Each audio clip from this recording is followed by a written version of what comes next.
This is the Deathmobile, the last and final ride every one of us will take at the end of life's journey. If you could write a script, isn't this perfect? You have a body transport person, a deputy coroner, and at least one visit to a funeral home that night. How did you find out your father was missing? His car was still there, but he wasn't in there. His friends and family start searching, right? Yes, everybody starts to look, trying to find his last known whereabouts. Police ask for your help in finding the missing man. Who you see right here is Gregory Rice. I think we just all assumed that he was going to be found in a ditch someplace. He had a feeling that he was being followed. Greg had actually said, if anything ever happens to me, it's not a suicide. It's full of scandalous, secret sex. Erica Dontel began to receive anonymous text messages that said, your husband has gotten somebody pregnant. Giving you every opportunity to get yourself out of the situation. There's nothing for me to get. I don't know where he is. What went through your mind? I was like, this can't be true. I dropped the pedal and I started crying. And you were scared? Yeah, I was scared. They were in the business of death. So you learned how to do autopsies? Correct, yeah. Took pride in getting all the answers. We don't have people standing in line to get this job. I felt like that was what I was put on this earth to do.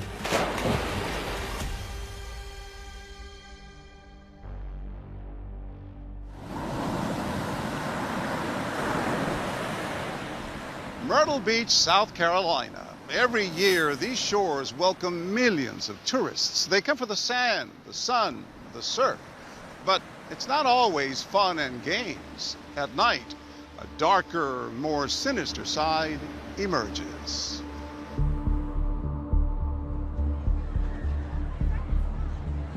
We do have some problems in downtown Myrtle Beach after like 10 p.m.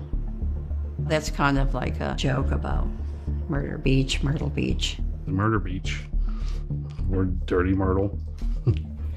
You know, after dark, it's its own monster. It's really become a dangerous place, and there are a lot of beachfront and alligator farms and ways to dispose of bodies that people are never going to be found. When a dead body is found, Megan Jackson is likely to get a phone call. The 35-year-old mother of four and her boss, Chuck Benjamin, provide a service everyone will one day need, but nobody really wants. My name is Chuck Benjamin. I pick up bodies for the local funeral homes and the coroner's office. It is about 3:40 in the morning. We are headed to one of my local funeral homes to pick up a body to take it to the airport in Charleston so it can fly out to their final destination. How long have you been doing this? Since 2011, whatever that is. Okay. 12, 13 years. 14 years. Okay. Yeah. This is the right schedule for today. Yep, 8:29. Leaves at 1 o'clock this afternoon, so this has to be there by 10:30, 11. What do your grandkids call this? The Deathmobile. And you have it in your driveway, ready to go? Oh, yeah. All my drivers have one in their driveway. Because you can get a call at any moment. 24/7, 365 days a year. With those hours, not to mention the grim realities of moving the dead, Chuck says it's not easy to find transporters for his business. We don't have people standing in line to get this job. We've I can had assure people you work this. one day and leave. Megan was a next-door neighbor to Joan and Chuck. She had moved from Ohio with Greg and her kids. She wanted to try when I needed somebody. So I said, well, I'll take you on a few calls. If you like it, fine. If not, it's no big deal. She had an interest in science and blood and things like that. Very first call we went on was that somebody had been down for a week. It was decomposition on the 3rd floor. And I mean, she'd hold her own. She could pick up a body, you know, which is clearly dead weight, by herself and put it on a stretcher or in a car. And she's teeny. And just like that, Megan becomes an Uber driver for the dead. I looked up to my mom in a lot of ways. She did a lot of work How would you describe her job?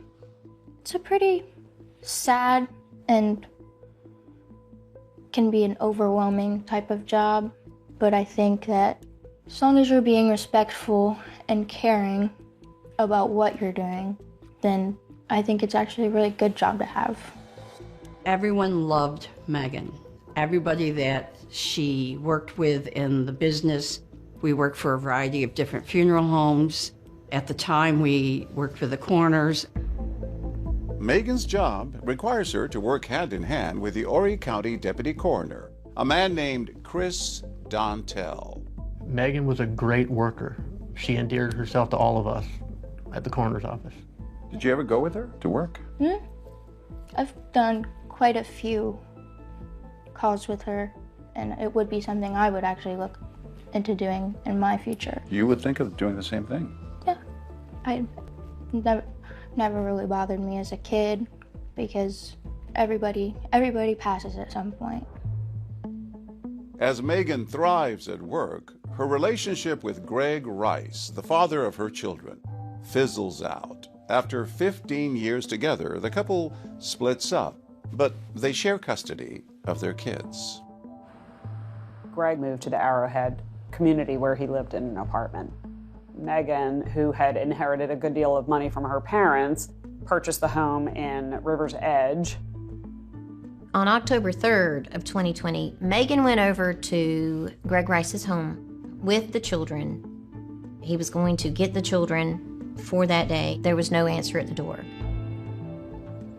I received a phone call from Megan asking if I heard anything from Greg because he's not answering the door, he's not answering his phone. Ryan and Greg work together building patios and are best friends. Ryan tells Megan he last saw Greg when they both left work the night before. I felt it was kind of fishy, and she ended up putting in a missing persons report. Megan files the report in person at the police station. Megan, right? M-E-A? M-E-A-G-A-N. What's your last name? Jackson. How long was y'all married for? We weren't married. Weren't married. How many kids you got together? Just curious. 4. 4, really? I was with him for like 15 years. How long y'all been separated? Over a year. Over a year. Megan says she last spoke to Greg on Friday, the night before he went missing. And you talked to Greg on the phone at about 9:58, you said? Yes. And I told him that are we still good for taking the kids to your house in the morning? And he said yes. And I mean, everything was fine. That was the last time you spoke to him? Yes. So you never physically saw him Friday? No. Megan was pretty much painting the picture that Greg could have possibly overdosed, was in a ditch somewhere. What kind of drugs did he do? Like Oxy, Broxy, I can't remember what we called Did he get them. hurt or anything? Is that why he started taking them, or just No, he just started taking them? He lived right beside the Intercoastal Waterway. And she was saying he may have wandered off and drowned or just wandered off and OD'd. Police ask for your help in finding Gregory Rice.